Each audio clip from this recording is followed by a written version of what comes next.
periodistas como Paco Cruz, que ha escrito García Luna, El Señor de la Muerte, y que nos acompaña en esta mesa de diálogo de todos los días durante el juicio contra Genaro García Luna. También saludo al maestro Jaime Hernández, editor de La Jornada Sin Fronteras, en el gran periódico La Jornada. Pero ahí voy paso a pasito, con lo que puedo, armando, pues desde mi perspectiva, un rompecabezas de estos periodistas que nunca cuestionaron, que nunca pusieron contra las cuerdas a Genaro García Luna, a pesar de que había datos, a pesar de que había investigaciones, a pesar de que había señalamientos. Y cuando regresó a México, ¿qué dices de estas acusaciones, Genaro? Así o más pedorras las entrevistas de estos personajes. Bueno, para empezar, Paco, para empezar, Jaime, también leo lo que publica en estos momentos Jesús García, corresponsal del periódico La Opinión de Los Ángeles y periodista del Diario de Nueva York, el agente especial de la DEA en Texas, Miguel Madrigal, quien estuvo 7 años y medio en México coordinándose con autoridades mexicanas, incluida la Secretaría de Seguridad Pública en tiempos de Genaro García Luna, revela que escuchó que García Luna recibía dinero en forma irregular, que vio un video de Edgar Vallardo reunido con el rey Zambada. Vallardo era comandante de la Secretaría de Seguridad Pública. Una fuente le informó de una reunión de altos mandos policíacos con altos líderes del narco. No dijo, en restaurante Champs Élysées. Fue y no había cámaras. Cuando reportó a Vallardo la detención del rey, dijo que este se puso nervioso y apuró la plática, estaba preocupado. Ha habido objeciones de la defensa sobre apuntar directamente a García Luna, pero el fiscal Pilmar da la vuelta para avanzar. El agente de la DEA apuntala la línea de mando de los subordinados de García Luna, mencionando a Ramón Pequeño García, y seguirá el testimonio más tarde, porque más o menos a esta hora, de acuerdo a lo que yo viví también en los días que estuve allá en Nueva York, se da 1 hora para la comida. Mi querido Paco Cruz, te escucho con tus primeras impresiones. Vicente, pues mira, te voy a decir algo que escribí y que viene detallado en El Señor de la Muerte. Nosotros estábamos buscando a los narcos en su guerra y ellos los estaban buscando, pero los narcos eran ellos. Los narcos estaban en Los Pinos. Los narcos despachaban en la Secretaría de Seguridad Pública. Los narcos despachaban coordinados por Felipe Calderón y por Genaro García Luna. Los estábamos buscando fuera, pero los teníamos en Los Pinos metidos, y aquellos periodistas, bueno, mira, pues son cínicos y van a seguir siendo cínicos porque no van a aceptar que comían de la mano de Genaro García Luna, que comían de la mano de Felipe Calderón, pero mira, no solo hay que hablar de esos grandes periodistas que ya lo dijo ayer Jaime, que se hacían pendejos. Mira, no hay que hablar solo de ellos. Los dueños de los medios, al que tú vayas, El Universal, Televisa, TV Azteca, ellos fueron también grandes beneficiarios de los dineros del PAN y de García Luna en la presidencia de la República. Fueron grandes beneficiarios, es decir, había una complicidad completa. Había complicidad, mira, solo para que tengamos una idea. Ayer hablábamos del Conejo Poveda. El Conejo Poveda tenía ganancias, no estamos hablando de ingresos, ganancias comprobadas por $40 millones mensuales. Y él acordaba con gente de García Luna y trataba con García Luna. Y mira, había otros narcotraficantes que se mencionaron en el caso del Chapo Guzmán.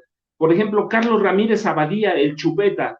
Él tenía una red de distribuidores de cocaína que entraban desde 2007, llegaban directamente 14 aviones diarios al aeropuerto de la Ciudad de México cargados de cocaína, y todo lo tenía bajo control Genaro García Luna. Había redes exclusivas. Al Conejo Poveda, Genaro García Luna le autorizó traer droga en submarinos para distribuir las redes de los Beltrán Leiva. Cuando capturan al Conejo Poveda, sí, los comandantes que llegan a su residencia, que en realidad no fue una captura, es una especie de secuestro por dinero, ¿sí? Solo para los dulces, el Conejo Poveda tenía $230,000 que se los embolsaron los comandantes. Entonces, ese es el gran dinero que beneficiaba a Genaro García Luna, es el gran dinero que llegaba a los medios. ¿Cómo te puedes explicar lo que señala el Conejo Poveda? Les pagamos. Es decir, el periodismo de este país debe reconocerse ya. Hace años está en crisis por la corrupción. Entonces, no son los narcos son todos ellos. Puede ser que algunos no supieran que había narco, pero tomaban dinero de la corrupción. Entonces, hay que reconocerlo. Y lo importante, mira, de ese juicio es que sale todo a flote y el papel de la prensa es fundamental, pero no solo de los periodistas monstruos, de los dueños de los medios también. Vicente, Jaime, buenas tardes. Buenas tardes, mi querido maestro Paco Cruz. Jaime, pues ya no solamente son narcotraficantes o exnarcotraficantes, criminales que buscan un beneficio, como los han pintado los abogados defensores de Genaro García Luna. Hoy, el agente especial de la DEA en Texas, Miguel Madrigal, que estuvo 7 años y medio en México, está haciendo declaraciones como esta, que la DEA se enteró de que García Luna estaba trabajando para el cártel de Sinaloa desde que arrestaron a El Grande en 2010. La cosa se pone sabrosa, mi querido Jaime.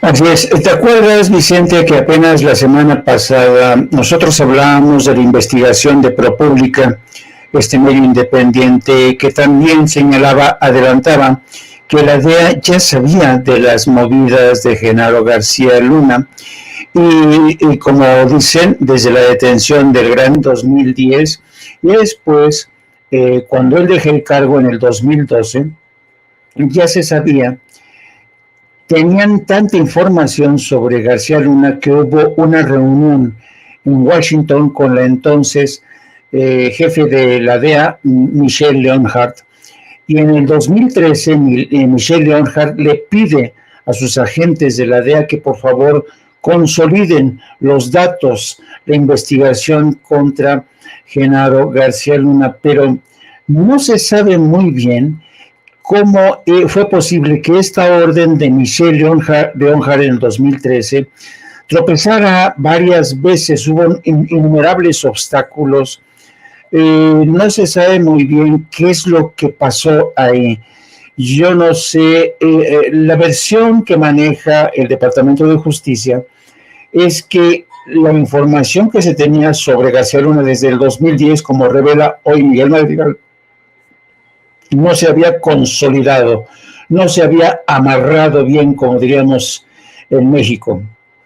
Entonces, cada vez que presentaban pruebas, testimonios de agentes de la DEA, como el que se escuchó hoy en el tribunal, varias cortes en Houston, en Texas, decían, no, esto todavía es insuficiente, resulta insuficiente, y realmente, digamos que esta investigación contra Genaro García Luna a partir del 2013, cuando da la orden Michelle Leonhardt desde Washington, como que queda en el limbo.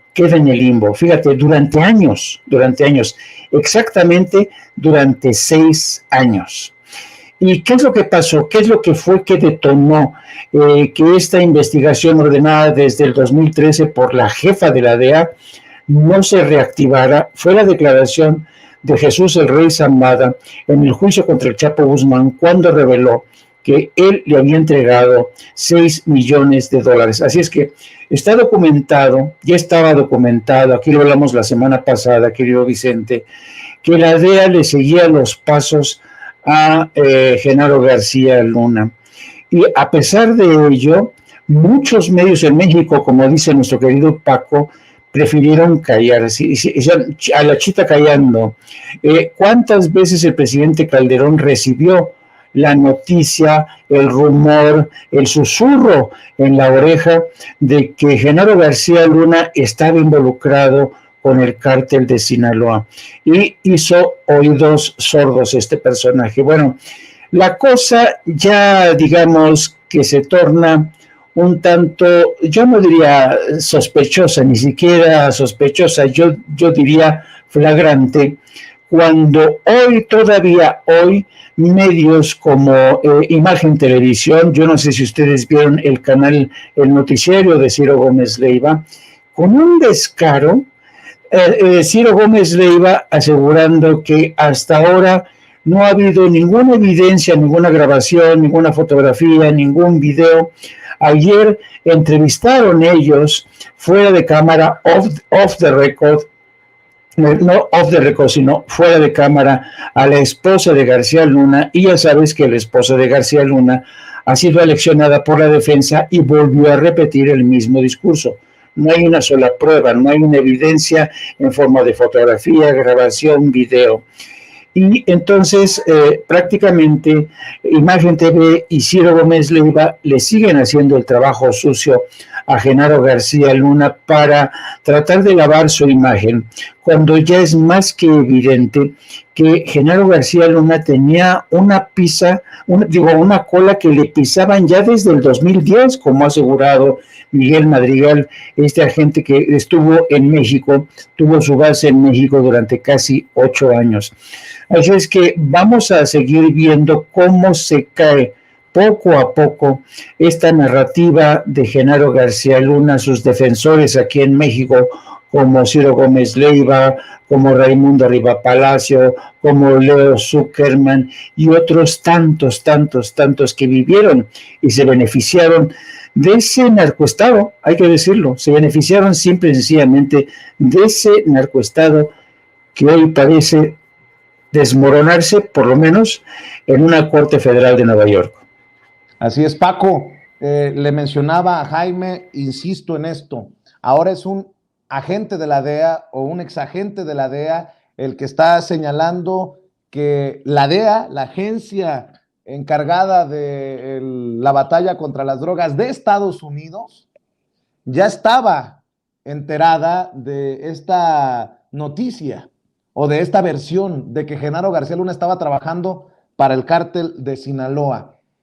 ¿Qué diferencia de un testimonio de un ex narcotraficante a un agente de la DEA y qué impacto puede tener para los miembros del jurado? Ese es el meollo hoy, ¿no? Después de esta declaración de este personaje, el agente de la DEA, Miguel Madrigal.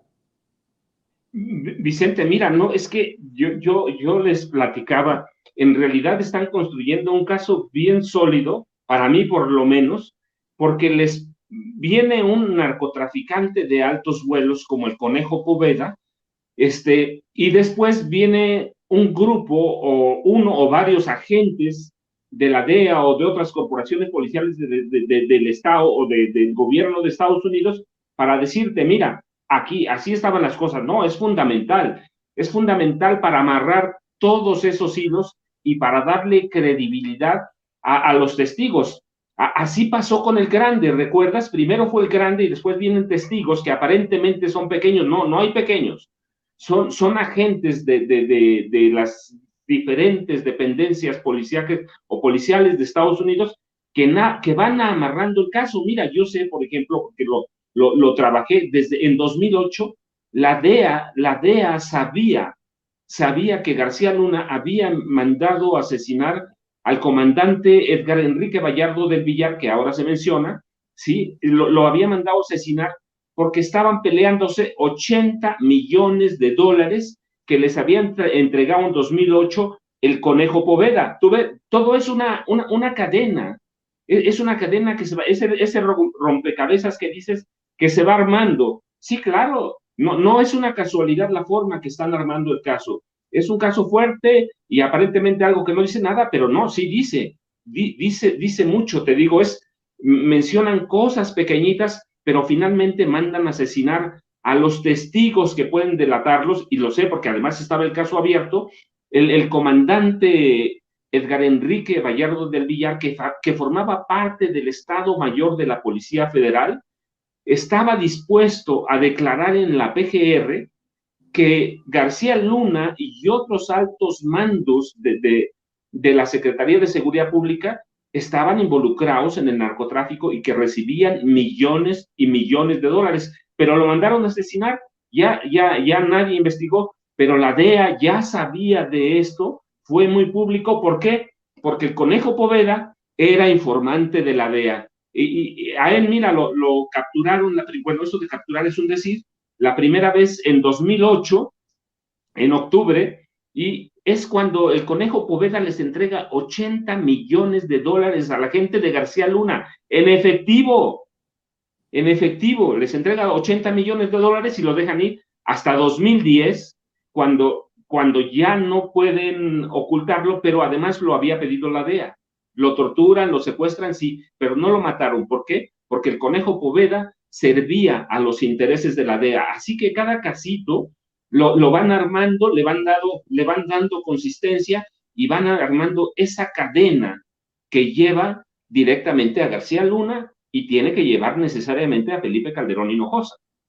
Mi querido Jaime, yo regreso al caso de el periodista, los periodistas o los medios de comunicación que recibieron esos miles de dólares que dice el Conejo, le pidieron para sobornar o para pagar una cobertura sobre la captura del rey Zambada en tiempos de Felipe Calderón y de García Luna.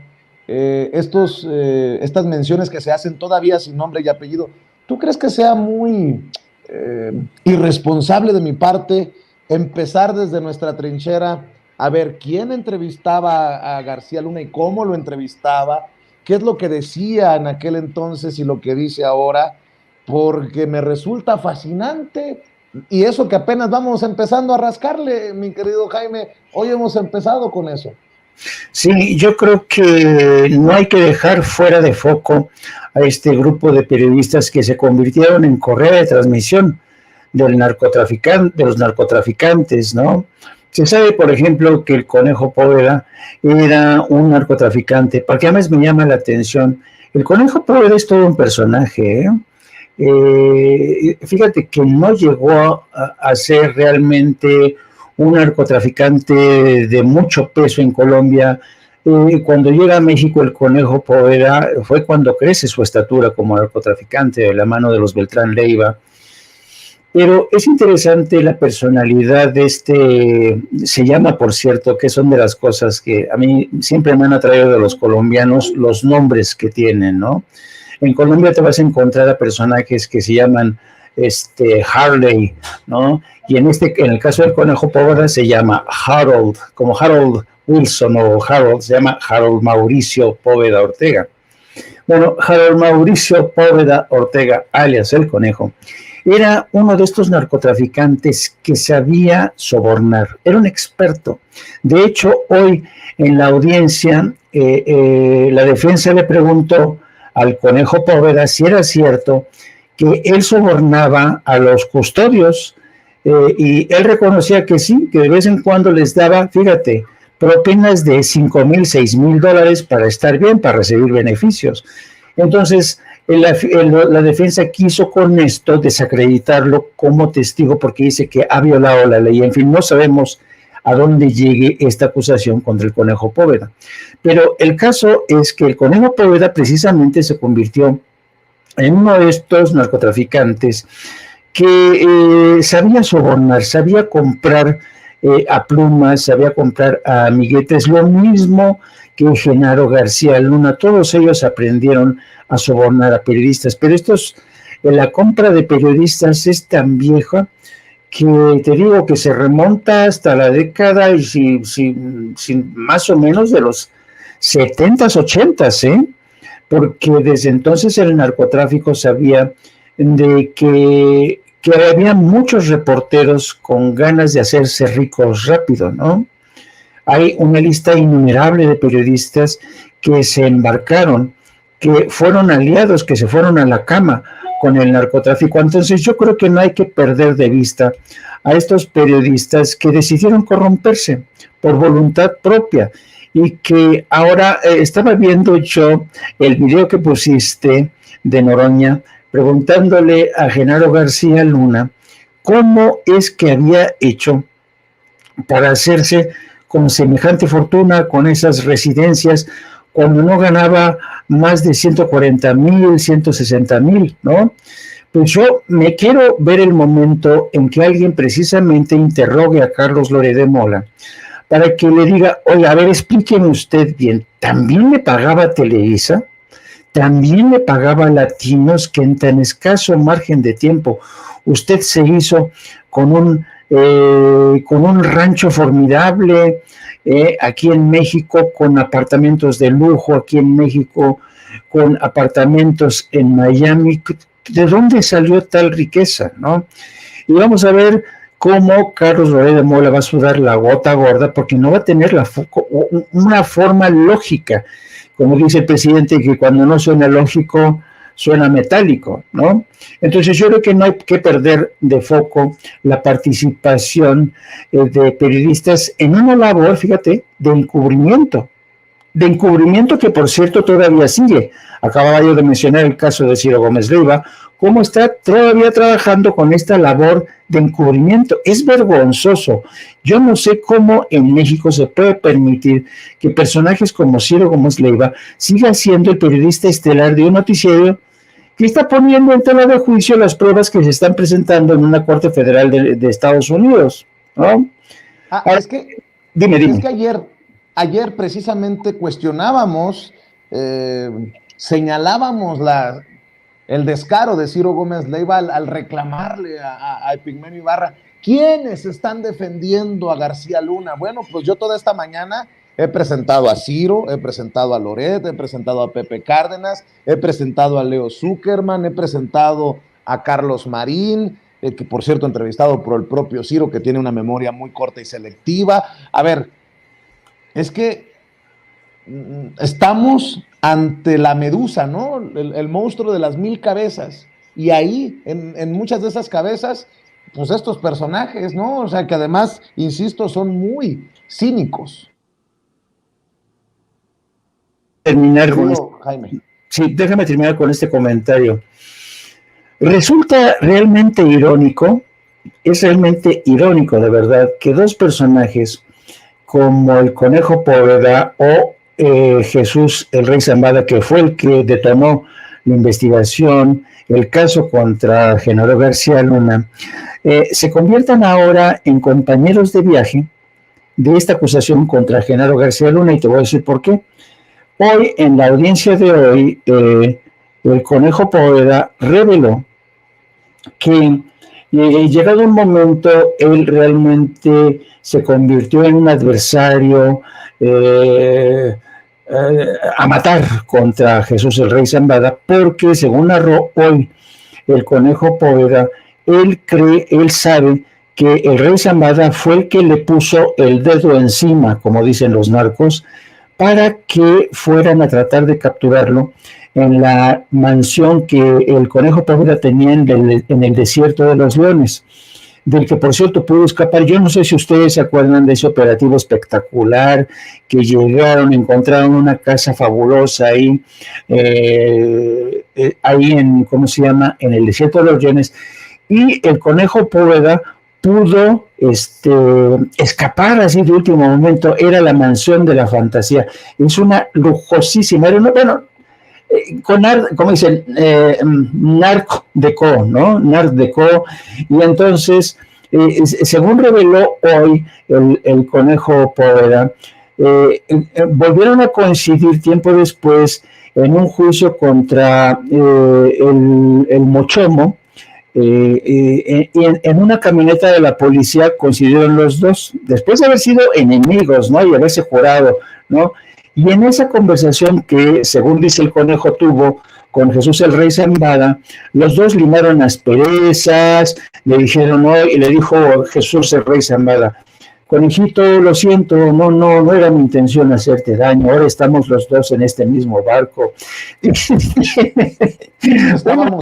Estábamos en guerra, le dijo.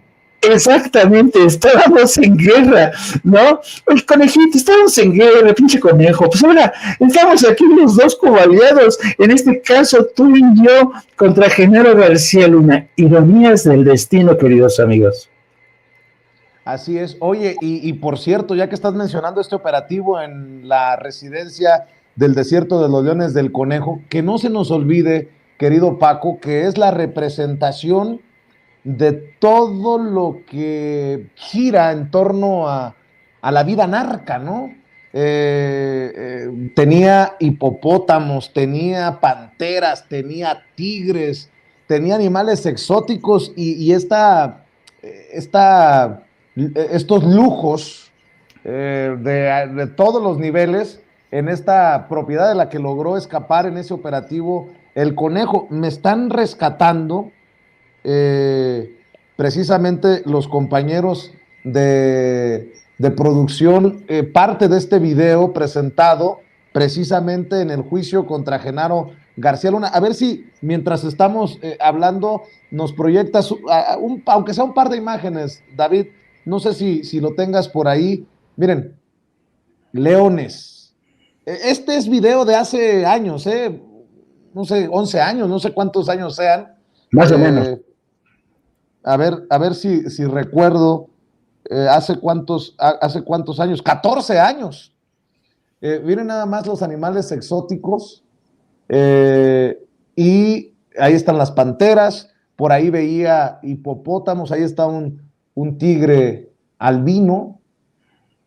Esta es la vida del narco, ¿no? En su máximo esplendor, ahora que sale precisamente el tema y salen los videos y sale este operativo en el que le confiscan la propiedad en el desierto de los Leones a el conejo. Miren, ahí está un hipopótamo. Y menciono, ya, don David, para evitarnos problemas de derechos, pero mi querido Paco, pues es precisamente lo sorprendente, que esto estaba literalmente un zoológico en una residencia de la capital mexicana. Vicente, pero eso se queda corto. Ese día, en octubre, es cuando entrega el conejo 80 millones de dólares por los que matan al comandante Bayardo del Villar. Ese día, pero mira, esa residencia todavía se quedó corta. Cuando en 2008, gracias a las intervenciones, a los buenos consejos de Genaro García Luna y su gente, el Conejo Poveda se había hecho de una residencia de 14 hectáreas en San Luis del Río, en Querétaro, en el que tenía 3,380 especies de animales. Destacaban, mira, te lo digo porque lo tengo bien, 15 tigres de Bengala, jaguares, cebras, osos, pumas, búfalos, jirafas, venados, 5 especies diferentes de hipopótamos, monos araña, avestruces. Se había construido un castillo medieval en Querétaro, un refugio que solo conocían Genaro García Luna y algunos de sus allegados. Entonces, eso es lo máximo.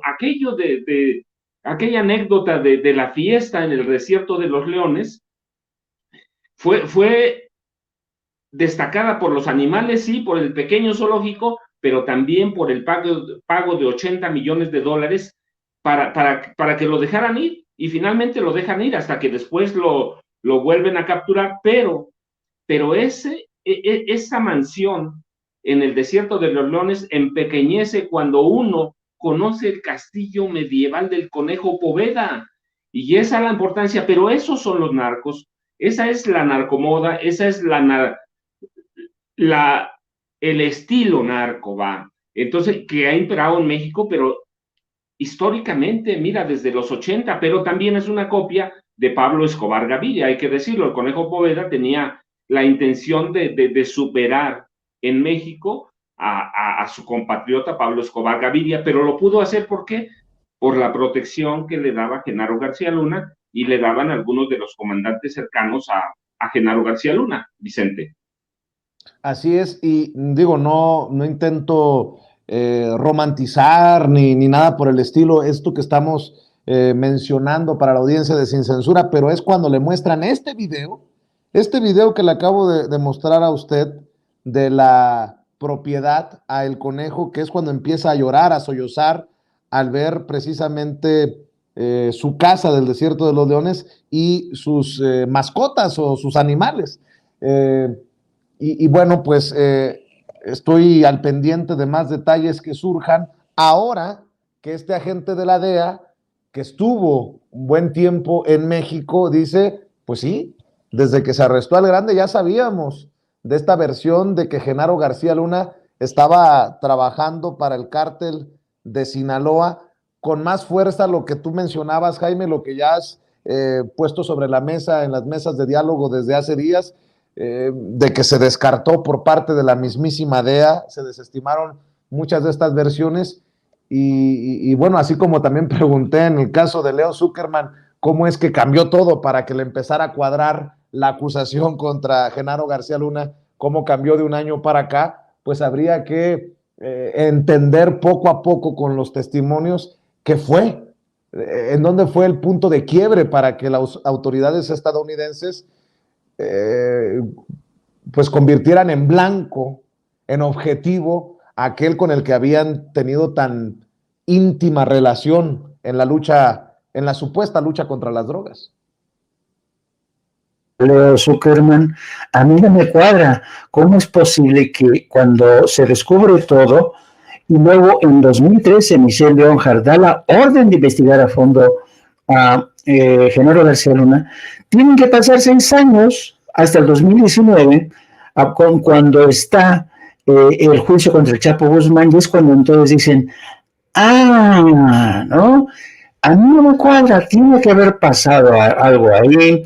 Yo no sé si realmente consideraban que era demasiado arriesgado meterse con Genaro García Luna después de haber sido el superpolicía para Estados Unidos, después de que Estados Unidos lo presentaba a García Luna en círculos con Obama, con Hillary Clinton, y cuando ven todo esto dicen, en la madre, hemos estado durmiendo con el enemigo durante todo este tiempo, y cómo es posible que nuestras agencias de inteligencia no hayan detectado antes este tiempo. Pero eso es lo que concierne a las agencias de inteligencia de Estados Unidos. Pero fíjate nada más, a mí me fascina la forma en que el maestro Paco Cruz da datos duros, y da datas, da fecha y todo, y yo me pregunto, ¿qué en aquel entonces solo estaba Paco Cruz como periodista? ¿Dónde estaban los otros periodistas? ¿Se dieron de baja? ¿Cómo es posible que después de descubrirse que había residencias con tigres, con lagartos, con, ¿cómo se llaman hipopótamos? ¿Cómo es posible que ningún periodista le siguiera la pista? ¿Cómo es posible que estas historias no hayan percolado y hayan terminado en las primeras planas? O yo no sé qué es lo que pasó, por qué tanto periodista se dio de baja, ¿no? Y además, porque no es un problema de imaginación, no es un problema de talento, es que literalmente se dieron de baja durante todo ese tiempo. Yo recordaba, yo no sé si te lo he contado, no sé si les he contado, que yo cuando era reportero de Excelsior, pero esto ocurrió antes de que yo fuera reportero de Excelsior, había en La Guardia un redactor que tenía muchísima imaginación, ¿no? Y le tocaba la caballona, como le decían, La Guardia Nocturna. Y entonces, antes no era como ahora que tenemos internet y que puedes acceder, no, todo se transmitía por Telex o Telegrama, ¿no? Entonces, estando de guardia, le llega a través de un Telex, dice, incendio en Piccadilly Circus, Londres, ¿no? Entonces, era solamente eso, esa escueta noticia. Bueno, este periodista, este reportero tenía tan febril imaginación que dice, incendio en Piccadilly Circus. Entonces, empezó a redactar una historia narrando cómo el incendio en Piccadilly Circus, él imaginó que era un circo en Londres, cuando Piccadilly Circus es una plaza. Bueno, escribió que y los leones han sobrevivido, unas jirafas murieron ahí y elefantes también. Y al día siguiente, cuando se publica esta historia del incendio en Piccadilly Circus, pues no, imagínate, el pobre le llovió, ¿no? Pero él no conocía Londres, nunca había viajado, y pensó que el Piccadilly Circus era un circo en Londres y se habían muerto los animales. Bueno, aquí en este caso que nos toca, ¿Cómo es posible que teniendo talento, imaginación, curiosidad, los reporteros no le hayan seguido la pista al conejo Póveda, no hayan logrado desentrañar todo este entramado y muchos años después, como diría Leo Zuckerman, le sigue sin cuadrar el hecho de que Genaro García Luna haya estado al frente de toda una estructura al servicio del cartel de Sinaloa con personajes como el Conejo Poveda? Les prometo a ustedes, maestros, y a la audiencia de Sin Censura, que seguiré trabajando para desmenuzar sobre todo aquellas comparecencias de Genaro García Luna que quedarán para la historia, porque hay declaraciones de Genaro García Luna bajo juramento en las que decía palabras más, palabras menos, no y no, nunca he pactado con el crimen organizado, con el narco, el cártel de Sinaloa. Es más, si me permiten, Paco, Jaime, para la última vuelta en esta mesa de diálogo, a ver si don David me rescata una de esas comparecencias hace 11 años de Genaro García Luna, cuando era precisamente secretario de Seguridad Pública, el superpolicía de Felipe Calderón.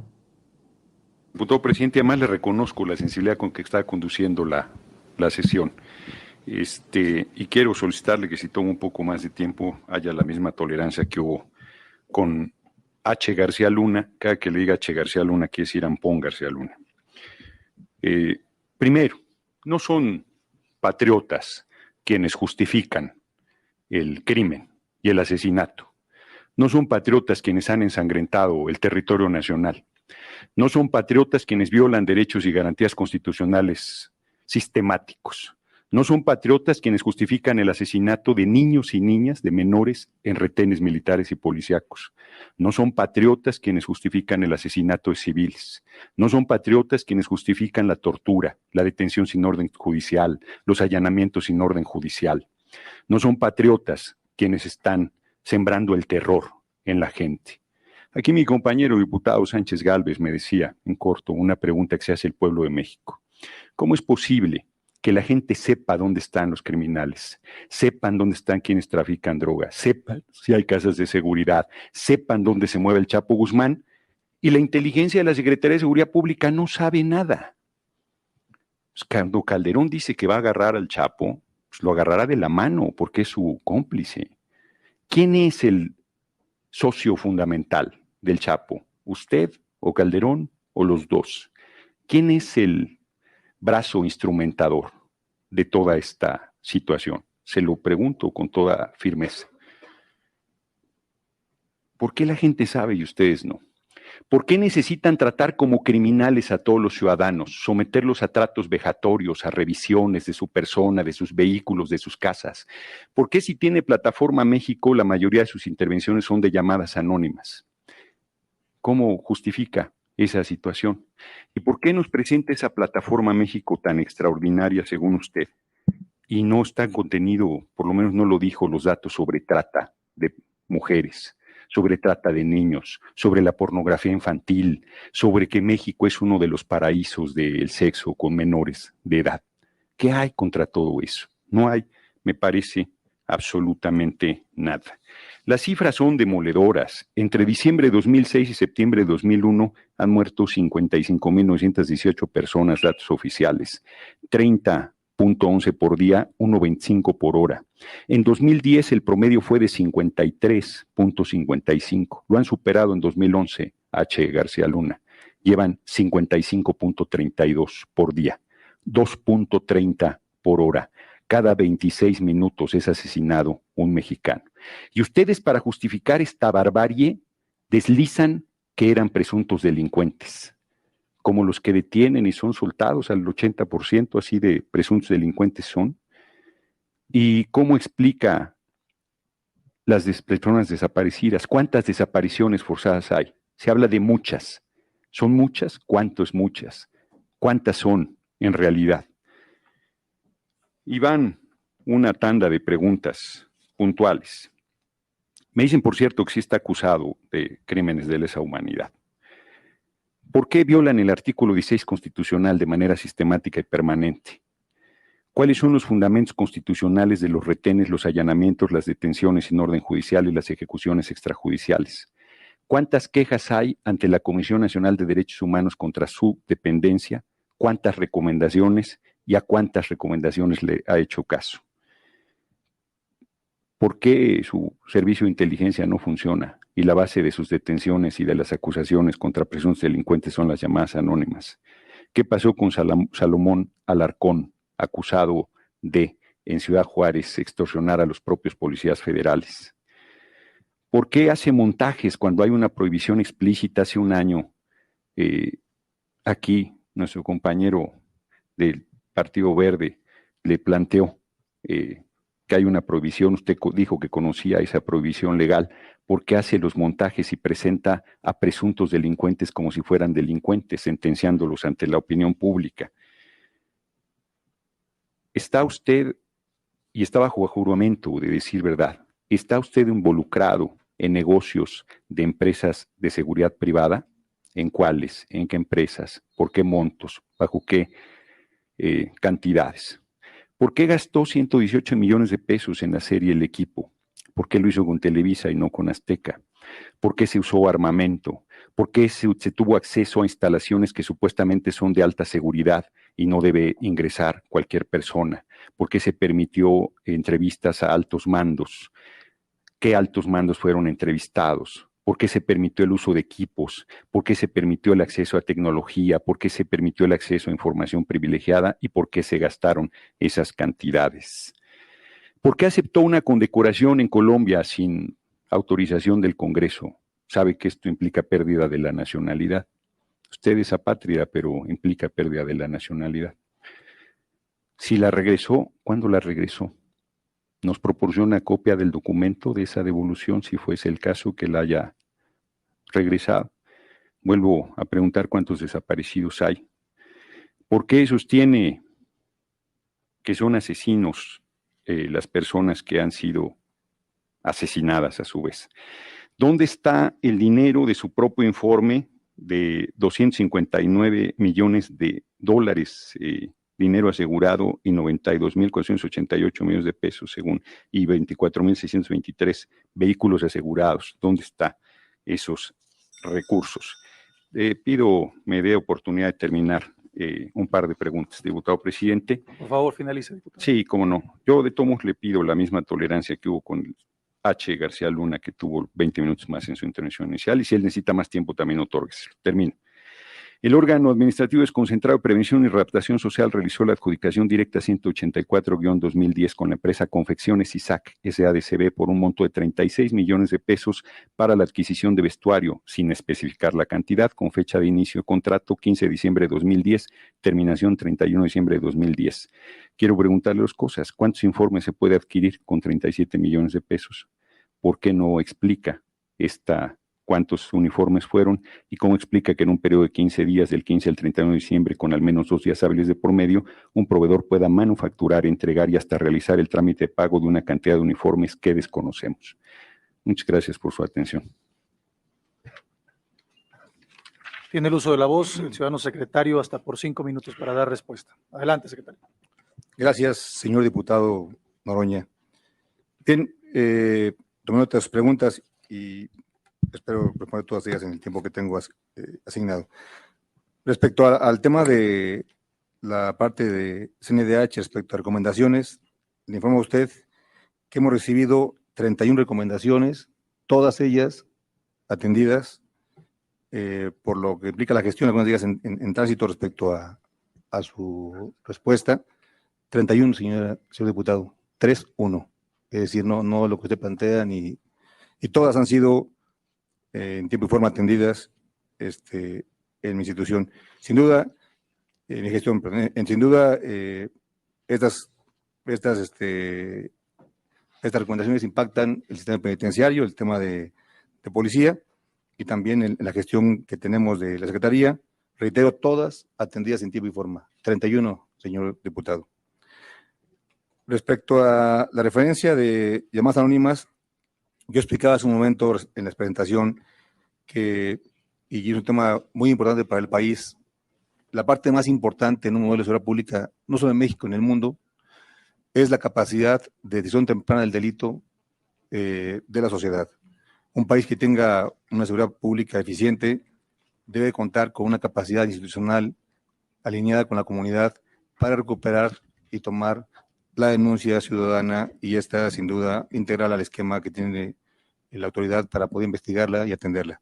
Es un tema importante, no es la parte en esencia que da mayor alcance, sin embargo es un gran insumo que hoy procesamos para todo el país, inclusive para los estados y los municipios donde tenemos presencia, y trabajamos con los estados y municipios de manera coordinada. Respecto al tema de involucramiento en empresas privadas de seguridad, con toda contundencia le digo que no, en ningún caso tengo que ver nada con una empresa privada de seguridad, ninguna, para que esté claro, porque luego se queda así, ninguna, y le pido por favor que lo registre. No hay y ni tengo participación en ninguna empresa de seguridad privada, en ningún caso. Vamos. Respecto a el tema personal de lo que usted plantea como enriquecimiento, una vez más, se lo reitero, hecho público, usted lo ha hecho de manera recurrente, una vez más digo que es mentira. Mentira. Lo dije a usted, la vez que comparecí, es pública mi patrimonio, es pública mi declaración patrimonial, lo puse a su disposición, está en las áreas de función pública, y una vez más digo que es mentira, para que quede claro el tema que usted plantea. Respecto a la referencia de la serie que se hizo del equipo, digo usted que toda la serie, desde el inicio de esta gestión, participó la Secretaría de Gobernación, la Secretaría de Función Pública, y todos los procesos que se hicieron están en el marco legal, y en todos los casos participó, reitero, la autoridad, tanto de la Función Pública como de Gobernación, en el seguimiento de cada etapa de este contrato. Y por supuesto, lo que usted refiere respecto a cuál fue el impacto o cuál es el objetivo de esto, obedece a que la parte criminal tiene una estrategia permanente de buscar acotar el esquema de autoridad para combatir el delito. Sin duda hay un esquema mediático que ellos buscan seguir instrumentando. Es público el tema de las mantas, el tema de las marchas vinculadas con la parte criminal, es público, o sea, que hay mediática para poder generar una perspectiva donde la parte criminal, sin duda afectada, porque hay que decirlo, es millonaria el impacto que genera el combate a la parte criminal, y asumimos que la parte criminal también va a buscar por todos los lados generar un esquema de desgaste de la autoridad en general y buscar que ésta se inhiba, deje de combatirlo.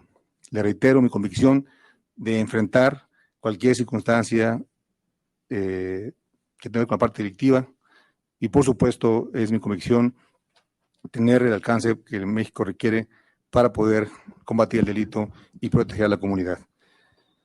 Respecto a la condecoración en Colombia, como lo informé en su momento, yo previo a recibir la condecoración informé vía los contactos oficiales de esta gestión. Tengo los oficios y con todo gusto los pongo a su disposición. Los oficios donde con toda puntualidad, previo a recibirla, informé de esta gestión. Tengo la recepción de sus documentos. Y bueno, por respeto al país de Colombia y a nuestros colegas en el área de seguridad, fue esta recepción de la condecoración en reconocimiento a México, con lo que México hace en el combate al delito. No sé si... Bueno, okay. Tanto en el tiempo, perdón. Gracias, secretario. Tiene para réplica 5 minutos el diputado Gerardo Fernández Noroña. Bueno, les digo, les prometo que vamos a seguir desmenuzando para la audiencia de Sin Censura estas comparecencias de Genaro García Luna, pero por ejemplo, en esta participación queda claro que mintió bajo juramento, porque negaba participación en estas empresas de seguridad, negaba enriquecimiento extraño, ilícito, y hoy con los años sabemos que el gobierno de México, por cierto, está buscando $700 millones recuperar de los dineros de García Luna. ¿Cómo es que un humilde secretario de Seguridad Pública terminó con yate, con Harley Davidson y con mansión o mansiones en Estados Unidos? Bueno, pero para cerrar tus comentarios, tus reflexiones, para regresar mañana, mi querido Paco Cruz? Mira, Vicente, Jaime, yo digo algo y que lo sostengo y siempre lo he señalado. ¿Cómo pudieron hacer eso Genaro García Luna y Felipe Calderón Hinojosa, que yo no los separo? Para mí son un matrimonio indisoluble. ¿Cómo pudieron hacerlo? ¿Por qué? Primero, porque se los permitió el sistema. Segundo, porque el PAN, una vez que llegó a la presidencia en 2000, adoptó todos los vicios del PRI, todos. Se vistió de azul, pero gobernaba con la política del PRI. Y todos lo pudieron hacer porque todos estaban coludidos. La prensa, el PRI, el PAN, jueces, ministros, magistrados, es decir, había una colusión general. ¿Por qué no hablan los periodistas? ¿Por qué lo siguen defendiendo? Bueno, mira, yo lo insisto, sí, Genaro García Luna tiene sus expedientes porque es un hombre metódico, si tienen sus expedientes, los favores que le hizo a cada uno de esos periodistas, comunicadores y dueños de los medios. Tiene todos los expedientes de cada uno de ellos. ¿Quién se va a atrever a hablar algo como él? Mira, un agente de inteligencia me entregó en 2018 más o menos, me entregó un paquete de información que tenía Genaro García Luna en sus escritorios sobre el Conejo Poveda. Tenía 200, su rancho aquel, su castillo medieval en Querétaro, tenía 219 habitaciones. Tenía un helipuerto al que llegaban aeronaves cargadas de droga, ¿sí? Helicópteros, pero llegaban también así helicópteros de la Secretaría de Seguridad Pública que salían cargados de mercancía y de dinero. Entonces, ¿cómo pudieron hacerlo? Con la complicidad de todos. Ese fue el sistema que creó el PRI y que sedujo al PAN. Todos coludidos, todos eran unos pillos. Y para mí, mira, yo lo he dicho abiertamente, Felipe Calderón Hinojosa se había convertido en un dios de la muerte y Genaro García Luna era su mano asesina. Uf, qué fuerte esto último que nos deja Paco Cruz. Mi querido Jaime, tus comentarios para cerrar esta mesa de diálogo. Sí, mira, yo creo que primero diría que desde mi punto de vista hay que reconocer que Fernández Noroña siempre, a quien siempre se le ha considerado como un diputado de carácter áspero, la gente, ¿sabes? Hay alguna gente a quien Fernández Noroña le da repelús, pero ¿sabes por qué? Porque Fernández Noroña siempre te suelta la neta del planeta. Es un personaje que yo siempre he dicho que siempre lo vas a ver venir de frente. Si te quiere apuñalar, lo vas a ver venir así hacia ti con el cuchillo y te lo entierra en la barriga, ¿no? Pero era el único legislador, el único diputado que le dijo sus verdades en momentos en que era muy peligroso decirle sus verdades a Genaro García Luna. Y la última reflexión sobre Genaro García Luna, hoy contaba el Conejo Poveda que en ese reencuentro que tuvo con Jesús el Rey Zambada, y ya limaron asperezas y le dijo, conejito, por favor, ya no me odies, conejito. Es más, conejito, te voy a regalar un CD porque ya se convirtió en artista, Jesús el Rey Zambada, ¿no? Ya se redimió, ahora es artista, ya canta y todo en el penal. Entonces yo creo que si Genaro García Luna es condenado, a lo mejor sigue el mismo camino que Jesús el Rey Zambada, y pues se dedica a cantar, ¿no? Porque ahora que estaba yo viendo este video fantástico que pusieron, en el que dice García Luna, es mentira, me acordé de esta vieja canción de Los Quijano que dice, todo es mentira, la única verdad es que todo es mentira, de todo aquello que veas, nada de ello creas. Así es que con esa táctica de todo es mentira, la única verdad es que todo es mentira. Esa es la estrategia que está empleando Genaro García Luna. Vamos a ver si convence a los miembros del jurado de que todo es mentira. Pues estaremos al pendiente. Por lo pronto te dejo, mi querido Jaime, para que te prepares para el programa en tu canal de YouTube No Apto para Cínicos. Hay que invitar a la gente a tus trincheras, maestro. Un placer, como siempre, compartir espacio con el maestro Paco, al que admiro. Soy su fan. Sí, soy su fan del maestro Paco Cruz.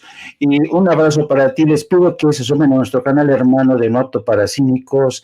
Empezamos a transmitir en 1 hora aproximadamente y seguiremos hablando de este tema y de otras cosillas más, chismorreos, cosas así. Suscríbanse, busquen No Apto para Cínicos, denle a la campanita para que les avise YouTube. También les pido que me sigan a través de mis redes sociales, a través de @Jaime Journo y también a través de la sección de La Jornada Sin Fronteras del periódico La Jornada. Un abrazo a los dos, queridos amigos.